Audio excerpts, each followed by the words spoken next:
आप सोचिए, एक रात में सब कुछ बदल जाए। घर वही हो, गलियां वही हो, लेकिन लोग अचानक दुश्मन बन जाएं। कल तक जो पड़ोसी रोटी शेयर करता था, आज तलवार लेकर सामने खड़ा हो। 1947 आजादी का साल। लेकिन क्या आप जानते हो, इसी आजादी के साथ आया था इतिहास का सबसे बड़ा दर्द। एक ऐसा दर्द जिसमें लाखों लोग मर गए और करोड़ों लोग अपना घर छोड़ने पर मजबूर हो गए। यह सिर्फ एक पार्टीशन नहीं था, यह इंसानियत का सबसे बड़ा इम्तिहान था। और आज हम जानेंगे पार्टीशन ऑफ इंडिया के दर्दनाक राज, जो किताबों में पूरी तरह कभी नहीं बताए गए। अगर आप सच जानने के लिए रेडी हो तो वीडियो को लास्ट तक जरूर देखना और चैनल को सब्सक्राइब करना, क्योंकि यहां इतिहास सिर्फ बताया नहीं जाता, महसूस करवाया जाता है। 1947 से पहले का भारत एक ऐसा देश था जहां हिंदू, मुस्लिम, सिख सालों तक एक साथ रहते थे। गांव में मंदिर भी था और मस्जिद भी। शादियों में सब मिलकर नाचते थे, त्योहार सबके होते थे। लेकिन धीरे धीरे सब कुछ बदलने लगा। ब्रिटिश हुकूमत, जो लगभग 200 साल तक भारत पर राज कर रही थी, उन्होंने एक स्ट्रैटेजी यूज की, डिवाइड एंड रूल। इसका मतलब था लोगों को आपस में लड़वाओ और खुद आराम से राज करो। धीरे धीरे हिंदू और मुस्लिम के बीच डर पैदा किया गया और फिर उस डर को नफरत में बदल दिया गया। पॉलिटिकल पार्टीज भी अलग हो गई, एक तरफ कांग्रेस और दूसरी तरफ मुस्लिम लीग। मुस्लिम लीग के लीडर मोहम्मद अली जिन्ना ने डिमांड की एक अलग मुस्लिम देश, पाकिस्तान। उनका कहना था मुस्लिम और हिंदू एक साथ नहीं रह सकते। ये बात धीरे धीरे लोगों के दिमाग में बैठ गई।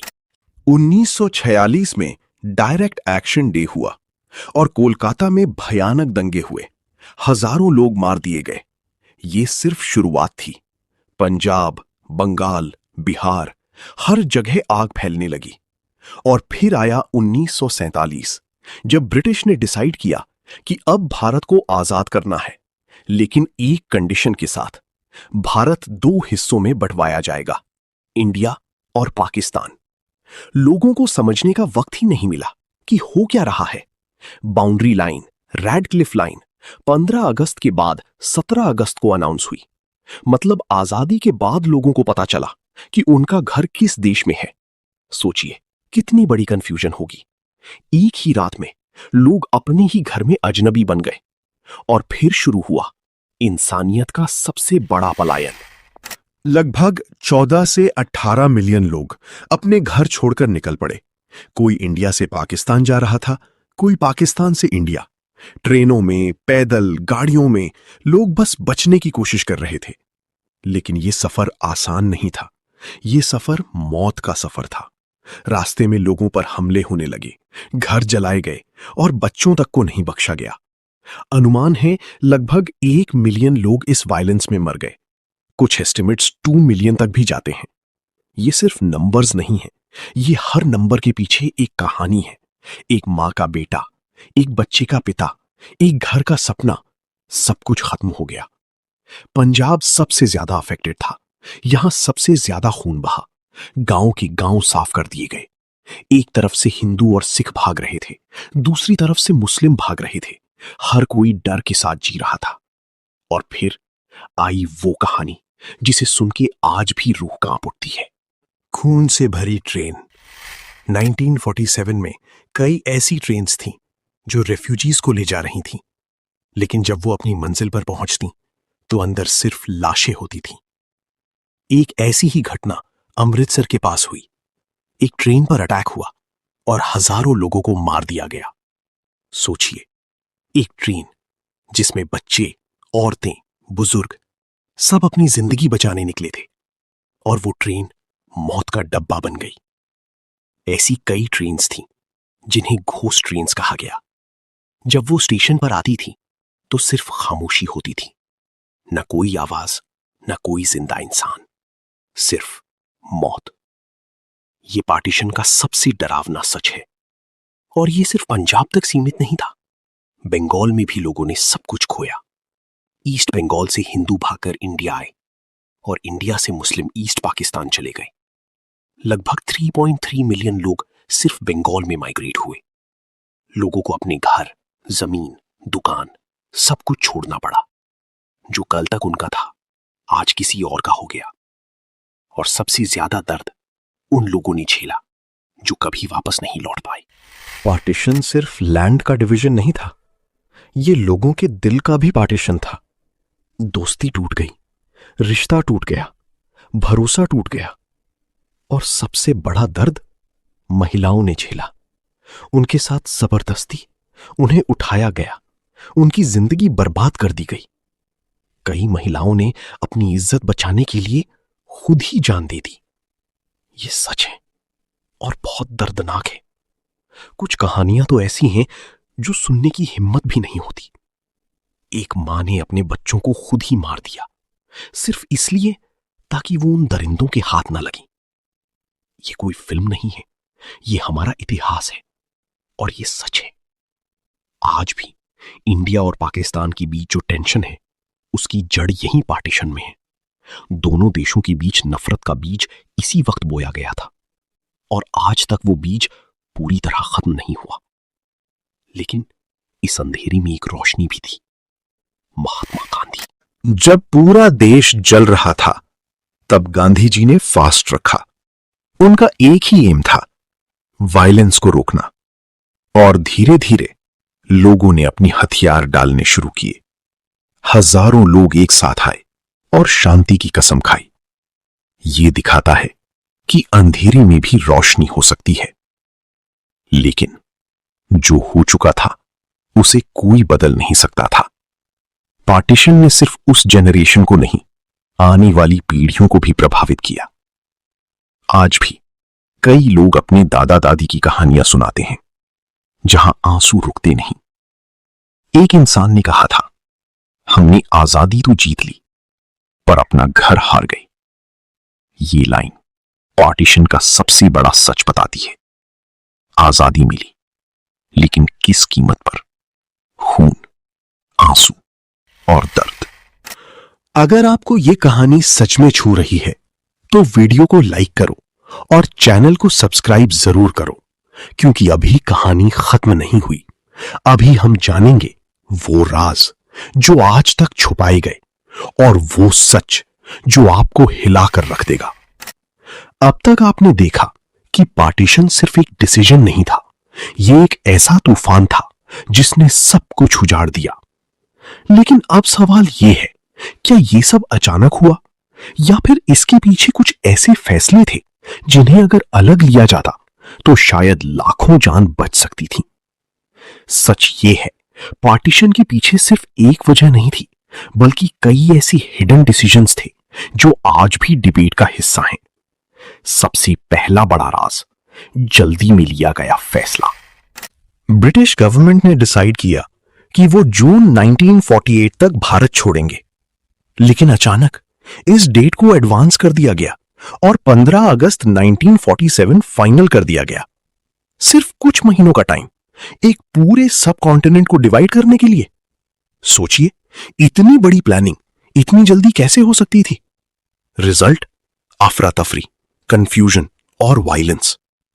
बाउंड्री डिसाइड करने का काम दिया गया सिरिल रैडक्लिफ को, एक ऐसा आदमी जो कभी भारत आया भी नहीं था, और उससे कहा गया कि वो डिसाइड करे कौन सा एरिया इंडिया का होगा और कौन सा पाकिस्तान का। सिर्फ 5 हफ्ते में उसने लाखों लोगों की किस्मत लिख दी। उसने मैप्स देखे, पॉपुलेशन डेटा देखा और लाइन खींच दी। ये लाइन सिर्फ एक बाउंड्री नहीं थी, ये लाइन थी जिंदगी और मौत के बीच। और सबसे शॉकिंग बात, ये डिसीजन पब्लिक को बताया ही नहीं गया। 15 अगस्त को आजादी मिली, लेकिन रैडक्लिफ लाइन 17 अगस्त को अनाउंस हुई। मतलब 2 दिन तक लोगों को पता ही नहीं था कि वो किस देश में है। इस डिले ने वायलेंस को और बढ़ा दिया। लोग कंफ्यूज थे, डर के साथ रिएक्ट कर रहे थे, और जब इंसान डर में होता है तो वो अक्सर गलत फैसले लेता है। यही हुआ। अब दूसरा बड़ा राज, लीडरशिप के डिसीजंस। कांग्रेस और मुस्लिम लीग के लीडर्स अपनी अपनी डिमांड्स पर अड़ गए। मोहम्मद अली जिन्ना अलग पाकिस्तान चाहते थे और कांग्रेस एक यूनाइटेड इंडिया चाहती थी। लेकिन धीरे धीरे सिचुएशन कंट्रोल से बाहर हो गई। वायलेंस इतना बढ़ गया कि लीडर्स ने सोचा शायद पार्टीशन ही एक सॉल्यूशन है। ये एक मजबूरी का फैसला था, लेकिन क्या और ऑप्शंस थे? कई हिस्टोरियंस मानते हैं कि अगर थोड़ा और टाइम दिया जाता तो शायद एक फेडरल सिस्टम बन सकता था जिसमें अलग अलग स्टेट्स को ऑटोनॉमी मिलती। लेकिन जल्दी में लिया गया फैसला, सब कुछ बदल गया। अब तीसरा राज, पंजाब का सच। पंजाब एक ऐसा रीजन था जहां हिंदू, मुस्लिम और सिख बराबर संख्या में रहते थे। यहां बाउंड्री बनाना सबसे मुश्किल था। रैडक्लिफ ने पंजाब को दो हिस्सों में बांट दिया। वेस्ट पंजाब पाकिस्तान को मिला, ईस्ट पंजाब इंडिया को। लेकिन इस डिवीजन ने सबसे ज्यादा खून बहाया, क्योंकि लोग मिक्स्ड पॉपुलेशन में रहते थे। एक गांव में हिंदू मेजॉरिटी तो दूसरे में मुस्लिम। जब लाइन खींची गई तो लोग अचानक माइनॉरिटीज बन गए, और फिर डर ने वायलेंस को जन्म दिया। सिख कम्युनिटीज को सबसे बड़ा झटका लगा। उनके पवित्र स्थान पाकिस्तान में छोड़ दिए गए, उन्हें अपनी जमीन छोड़नी पड़ी, और इसी वजह से पंजाब में सबसे ज्यादा बदला लिया गया। यह बदले का सिलसिला महीनों तक चलता रहा। अब एक और सच जिसे अक्सर इग्नोर किया जाता है, रेफ्यूजी कैंप्स का सच।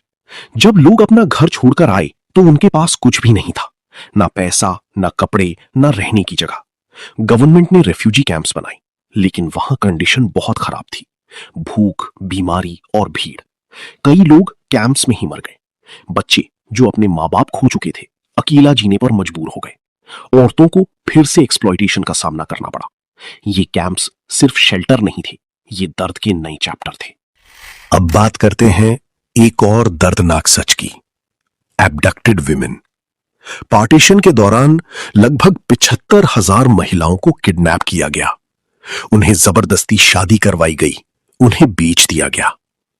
इंडिया और पाकिस्तान दोनों गवर्नमेंट्स ने बाद में एफर्ट किया इन महिलाओं को वापस लाने का, लेकिन सब वापस नहीं आ पाई, और जो आई उन्हें सोसाइटी ने एक्सेप्ट नहीं किया। सोचिए, पहले वायलेंस का शिकार, फिर अपनों के बीच भी पराया। ये दर्द शब्दों में बयां नहीं किया जा सकता। अब एक और एंगल जो बहुत कम लोग जानते हैं, इकोनॉमिक इंपैक्ट। पार्टीशन के बाद इंडिया और पाकिस्तान दोनों को इकोनॉमिक क्राइसिस का सामना करना पड़ा। फैक्ट्रीज, रिसोर्सेज सब डिवाइड करना था। पाकिस्तान के पास कम इंडस्ट्रीज थी, इंडिया के पास ज्यादा। इस वजह से पाकिस्तान को शुरुआत में काफी स्ट्रगल करना पड़ा, और इंडिया को भी रेफ्यूजीज को सेटल करने में बहुत बड़ा चैलेंज फेस करना पड़ा। लाखों लोग दिल्ली, पंजाब और दूसरे शहरों में आ गए। उन्हें घर देना, जॉब देना, ये सब एक बड़ा टास्क था। लेकिन धीरे धीरे लोगों ने अपनी जिंदगी दोबारा बनाई। ये इंसानी हिम्मत का सबसे बड़ा एग्जाम्पल है, सब कुछ खोने के बाद भी फिर से खड़े होना। अब एक और हिडन ट्रूथ, मीडिया और स्टोरीज का रोल। उस वक्त सोशल मीडिया नहीं था, लेकिन अफवाहें बिजली की तरह फैल रही थीं। एक जगह वायलेंस होता तो दूसरी जगह लोग डर के मारे रिएक्ट करते। कई बार गलत खबर ने भी वायलेंस को बढ़ाया। लोग बिना वेरीफाई किए अटैक कर देते। यह दिखाता है कि इंफॉर्मेशन कितनी पावरफुल होती है।